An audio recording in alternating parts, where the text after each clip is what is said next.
Patrick Akwaba. Oma mejo so. Esi ayache. Hey. Bajo u no kire say. Kire say mi wura ha me ho adwiri mi. Adai. Abuzafo ese wani na nsa okache. Se me kan on beka se bia me exaggerate. Yeah. Ete se omo Ghana tourism for.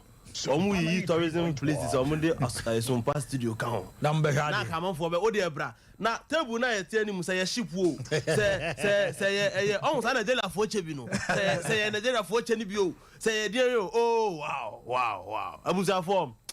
O de say the music can say a TV so nka o camera for ne betwa ma manfo ahwe bia no mo say enye exaggeration Akima me full view now about for say maybe I say nchire nkan for this is a modern studio like you yeah my studio Kumasi studio bien here me ngura oh yes my every studio Kumasi I can sit here and say mati ba bia edi ba bia say wako studio omo dey ba yama on laptop say laptop no say opesa wa say when you want to Google now first time in the history of Ghana. Oh yes, it's never happened anywhere in this nation, especially opposition for you but you could be quite need data and opposition how ya eduabo